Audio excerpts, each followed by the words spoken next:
great to be back with Bible Baptist Church. It's always a thrill. I tell you, already been so good to us and fed me so well. I don't know how I'll do. Brother Gray scared me a while ago. He said, he didn't know how much longer you'd let him come back, and I thought, Lord, you gotta let him keep coming back, because if he wasn't here to sing, they sure wouldn't let me come to hear me preach. So it's a great thrill to be here with Brother Counts, Brother Bob Counts, and also Brother Joel. And I see about 3 more Counts sitting out here that I'd like to live long enough if the Lord tarried is coming to be here to preach for you boys. That would be great. But it's always great to be with Brother Counts. We've been friends for so long. I was privileged to be called to the mission field back in the 60s. Went with a great group of Baptist Bible Fellowship, and we had a great group of preachers that backed us, and then 20 years on the field, my support just grew every year, and God gave me the privilege of going to a harvest field. We went to Korea. The missionaries, Presbyterian and Methodist missionaries, had gone there in the late 1800s, and then the Japanese had ruled it from 1918 to 1945. And then we went, and the people's heart was ready. They wanted to hear the gospel again. A lot of the older people had been saved, and they were praying that someone would come to tell them about the gospel. So I was blessed to go there. And I envy these young men going to the fields where they're going, whatever the field is like. You've got a great opportunity and a great life before you of preaching the gospel to a people that have never heard. But I was just thinking about one thing before I get into the message. I want to tell a missionary tonight who's showing about the Buddhists. Of course, we had a lot of that in Korea. And one day, my wife and I wanted to go on the mountain where they had one of the largest Buddhist temples. I don't know why they thought the harder they made it to get to the place, the better it was, for some reason or other. I'm glad that Brother Counts thinks that the easier you make it, the better it is for people to come and have a nice place to come and worship the Lord. But we made our way on a cable car to the top of that mountain, and we were there when, every so many hours they've got to ring the gongs and do all of this kind of stuff. And so I was looking around, seeing what all was going on, and I missed my wife. I got to looking for her. I couldn't find her anywhere. And after about an hour, she showed up, and I said, "Where in the world have you been?" She said, "Oh, I met some of those women monks, and said they wanted to talk to me because I was an American, and they invited me to go in the temple." And said, I went in the temple, and she said, while I was there talking to them, it was time to ring the gongs or whatever it is, the music that they have. And she said, they said, "That's all right, just take us a minute, we got it on a tape recorder." So they turned the tape recorder on and carried on their conversation with my wife. So the Buddhists have they've gone a long way on a lot of things also. But tonight I want you to turn with me to 1 Kings. We're talking about making a difference. And I told Brother Joel, I said, "You called me back last year and told me what this was, and you just about ruined me, because all the places that I've preached since he called and talked to me, all they've heard is making a difference." But I've got my messages ready. I've got to practice on them. In 1 Kings chapter 17, just a few verses here as we read together. We'll begin reading in verse 8. It said, "And the word of the Lord came unto him, saying, Arise, get thee to Zarephath, which belongeth to Zidon, and dwell there. Behold, I have commanded a widow woman there to sustain thee. So he arose and went to Zarephath. And when he came to the gates of the city, behold, the widow woman was there gathering the sticks. And he called her and said, Fetch me, I pray thee, a little water in a vessel, that I may drink. And as she was going to fetch it, he called to her and said, Bring me, I pray thee, a morsel of bread in thine hand. And she said, As the Lord thy God liveth, I have not a cake, but a handful of meal, and in a barrel, and a little oil in a cruse. And behold, I'm gathering 2 sticks, that I may go in and dress it for me and my son, that we may eat it and die. And Elijah said unto her, Fear not. Go and do as thou hast said, but make me thereof a little cake first, and bring it to me, and after make for thee and for thy son.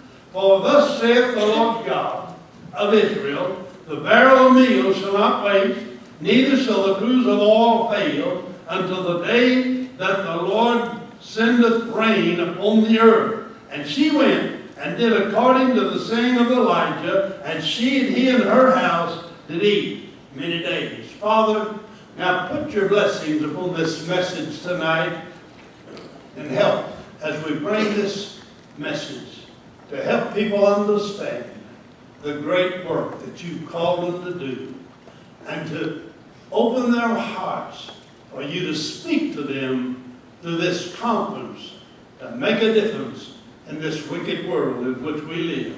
In your name we humbly pray. Amen.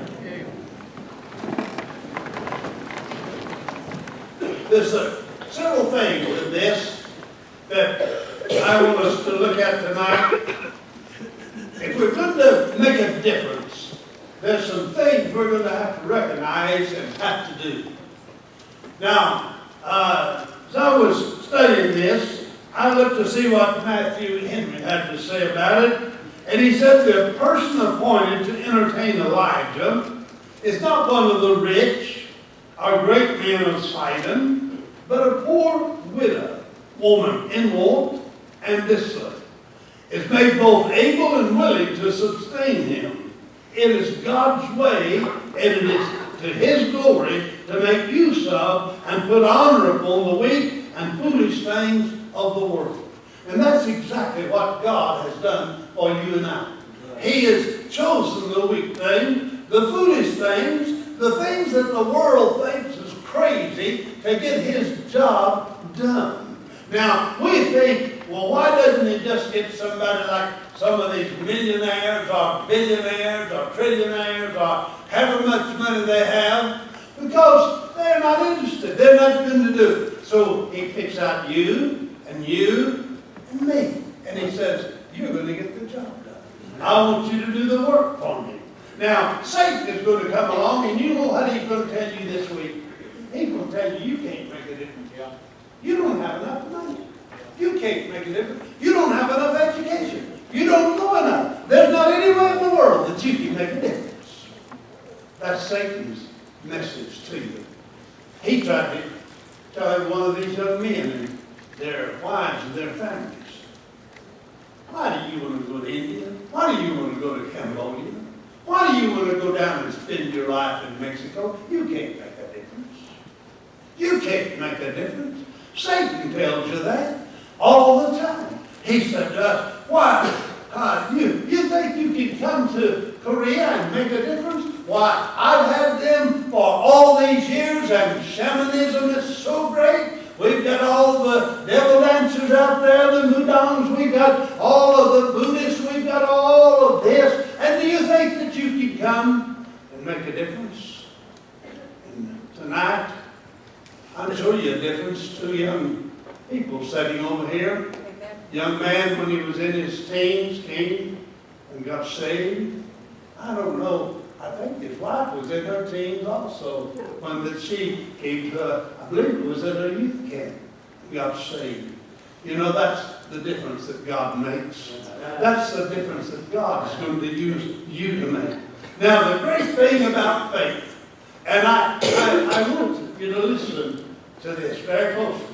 The great thing about faith is that strength, age, or ability cannot weaken our faith. I know that there are many things that I can no longer do. Oh, there's a lot of things I'd like to do. In fact, Brother Council and I was talking about that. Would you like to be 30 again? Would you like to be 40 again? Yeah, but I don't think to be like it was when I was 40 if I was that again, to see the things taking place. Oh, I'd like to go back to Korea and go out to that little village of Tongpeti where they've never heard the gospel in this generation. And I see people come together and meet in a little old village hall, and 25 people come forward to get saved. I'd like to go back out on the Pulto. That's a strange place. It's a little fishing island off of the coast of Korea. Had about, probably 100 people that lived out there, maybe 150. I was preaching one night in a schoolhouse and the school building, and we had, I guess, 40 or 50 people there. And I give the invitation. You know what happened? All 40 of them came forward. Now, I've been a Baptist too long to know that could happen, so I had to be set back down. That everybody in the building but me coming to get saved, and the workers that had gone with me to help deal with them. So I preached to them again. Give the invitation again. I'm a Baptist, I'm going to give an invitation. And you know what happened? All 40 of them come again. I made them sit right back down. I just knew that couldn't be taking place. And so I preached to them the next time. And this time when I gave the invitation, one man stood up and he said, "Missionary, we don't understand all that you're talking about. We know that. But we heard you talking about a man called Jesus Christ. And we're going to come. It don't make any difference how many times you speak or have us to sit down. Every time you tell us to come forward, we're going to come forward. We're going to do it every time until we understand and know what it is to know this Savior, Jesus Christ." That's what this is called. I'd like to go back and do that again. I'd like to go back to when we could have that big hall where they had the Olympics in the 80s in Korea. They let us use one of the big gymnasiums. I'd like to go back there whether we saw 10,000 people gather for service and see 1,000 responding to the invitation. But I understand I'm not going to do that anymore. Now I also know that I can't go back and see those victories again. But, the defeats that I had, I don't have to redo them either. I'd like to go back to some of those villages where I made a mistake. Or one night I got aggravated with a drunk man and made him sit down and didn't pay any attention to him. And he was a village elder. And so I never could go back to that village anymore. I don't know if they had a church there. I don't know what happened to the people. I'd like to redo something like that. But I can't redo that where I made a mistake. All I can do is do right now what God would have me to do. And I'm past that time, but I'm not past the time when I can serve an Almighty God, because my age does not affect my faith. You know what happened when I got ready to retire? I thought, now the Lord's going to let me kind of off a little bit and not ask me to give so much. And the Lord said, "I'm not dead, and I don't only want you to give the same, I want you to increase what you're doing. Your faith is not affected by your age or by your strength. I want you to know God wants to use you this week to make a difference in this world." That's what the God wants us to understand. I'm going to say this to you. I will not feel sorry for myself. I used to like to wear the lapel mic and walk up and down this platform. And I'm moving around here and I'm afraid I'm going to stumble and fall. But I want to stand close enough to hold on to stay up. I know there's some things I can't do, but I want you to know that I'm not going to feel sorry for myself, and I'm going to keep doing what I can, how I can do it, as long as I possibly can. Amen. Now, I'm going to accept something else, and I want you to accept this. I will accept the fact that God has called me to a great work. Amen. God has called you to a great work. He hasn't called you to be a little part of some kind of little work somewhere. He hasn't a little bit of part of it. I want you and you and you to know that you're the main part of the work of God for Bible Baptist Church here in Victorville to make a difference in the world. Amen. You are the main part. You're the one that God is talking to this week. You're the one that God is calling to say, Lord, whatever you have me to do, that's what that I'm going to do. I'm going to accept the fact that God has called me to an important work. To a great, important work. You know, I've got to see a lot of things in my life. I've seen the mountains and the sunsets and the sunrises.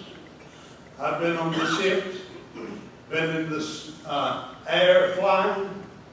But the most beautiful sight I've ever seen is a sinner needing the feet of the Son of God, calling upon Him to be saved. There is no greater sight than that. I want you to know if you have the monies of the world, you could see no greater sight than to make the difference in our life, whether they come and kneel at the feet of the Savior.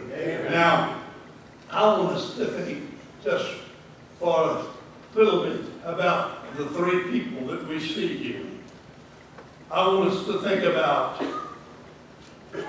Elijah. Elijah has just faced the king. He's told the king, King, you're so wicked that God's going to shut the heavens up for 3.5 years. There's not going to be a drop of rain in Israel for that time. It made the king mad, and the king is going to kill him. And so God said, Elijah, I want you to go out here to the brook and rest there a while. And I'm going to have the ravens to come and feed you, and you'll drink from the brook.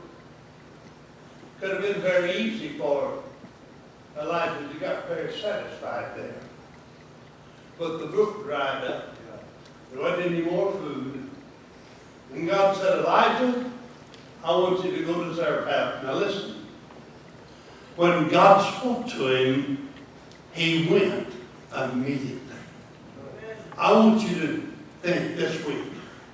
When God speaks to you, will you immediately do what God tells you to do? You see, we send missionaries out, and like I said, I envy them. I remember getting to go to the field, the fear of it, wondering what it's going to be in a new culture and all. But that missionary is going to be limited to that field. But you, here at home, are going to be going around the world. God said, I want you to preach the gospel and all the world. Take it to everywhere. And that's yours. That's your thread. These are your missionaries that you send. But you are their heroes that make it possible for them to be there. So the thing that's so great for us to do is to answer when God calls. What if Elijah said, you know, I believe that I need to wait a year. I believe I need to wait until I get the loan on my car paid off. I get my television paid off. Or I want to wait till I have my house or whatever it is. Or maybe a young man says, I want to get more schooling. I just want to have more time. If he'd have waited one day, would that widow and her son been dead? Think about it. Would she have been dead? It said that she was going out that day to gather a few sticks. And she was going to go in and fix what little she had. And her and her son was going to eat it and then just sit down and die. And I'll guarantee you there's a lot of Buddhists in Cambodia that tomorrow will just sit down and die. Because there's no hope. nothing to look forward to. I was sitting in a little cafe in Korea with Ken Walker, missionary buddy of mine. The waitress come up and he asked her. She was a Christian. She said, I'm a Buddhist. And he began to talk to her and she said, oh, it's real good. It teaches me to respect my family and honor my elders and so on and so forth. And he said, well, what about when you die? And she said, oh, don't talk to me about death. It doesn't teach us about dying. But see, the world has to know about dying. We can't put it off. We can't put it off. What if Elijah had said, well, I'll just wait a couple of more days. Maybe the water will start flooding again in this creek. Maybe the ravens will come back and bring me some of that old carcass that they picked up somewhere to eat. But he answered immediately when God called. If we're going to make a difference, we're going to answer immediately when God calls. We're going to do what God would have us to do. And what about the widow? What about her? She could have said, well, that's the most selfish, egotistical, mean man I've ever heard in my life. He said, before I could feed myself or my son, to bring me a morsel first. Now the world might think you're mean or cruel. I had a preacher, Brother Chung Son, talking to me one day. He said, missionary, I'm going to tell you a story. He said, I had this lady in my church and she was just didn't have anything. He said, I saw her out by the side of the road and she was gathering some weeds that she could fix for her and her family to eat. And I thought, I'll call the missionary. He said, I knew if I called you that you'd send money for me to give to her to help her. I knew that, but I also knew that you would tell me you've got to teach her to tithe. Oh, they thought, that's so mean to tell the people that they've got to tithe. My wife would say, if you don't teach them to tithe, she'd tell those Korean preachers, they'd say, our people are too poor. And she said, don't teach them to tithe and you'll keep them poor. Yeah. See, what if, he said, I knew you'd tell me that, so I just told her she needed to start tithing. And he said her sons give her a little bit of money and she began to tithe it. He said at the end of the year, God had blessed her so that she's one of the largest givers in the church. Just, he said, I can't understand it or explain it. You see, this is what we do for people when they go. When we answer, when God calls, and we do exactly what God tells us to do, when God tells us to do it, it blesses people wherever we go. Amen. And then, right quickly, think about the Son. I didn't read it, but the next couple of verses you read, that the Son was sick and was dying. You see, that's the condition of the world. That's the condition of the people where you men are going. It's a condition of the people, young people in Mexico that die. And you know what Elijah said, bring him to me. That's what we've got to say, man. Bring him to me. Church, that's what you got to say. Bring him to me. Bring him to me. Might be in a prayer letter. Might be in a letter saying, pray for so-and-so. You don't understand their name. You can't pronounce their names. But you can pray for them. And Elijah went in and stretched himself out over that sun, began to pray, and life came to him. That's how we make a difference. That's how we make a difference. We make a difference by knowing that God uses us, old, young, middle-aged, married, single, whatever it is. God will use us if we'll just give ourselves to Him, and He wants every one of us in His work. Amen. And we need to do it immediately when God speaks to our heart and not put it off. And then God is going to answer our prayers, and you're going to make a difference in this world that you would never believe possible. Listen, when I went to Korea in 1965, I saw people hungry. It was nothing to get up in the morning and between our house and down to the market or down to the main street. There'd be somebody laying on the side of the road that had died from hunger or cold in the night. And you think, can you make a difference? And last year in Seoul, the Bible Baptist Church in Phukwangdong led a great global meeting where that over 3,000 people from around the world met to preach the gospel of the Lord Jesus Christ. Not possible, is it? But with God, all things are possible. Let's make a difference this year as never before. Let's stand together with our heads bowed.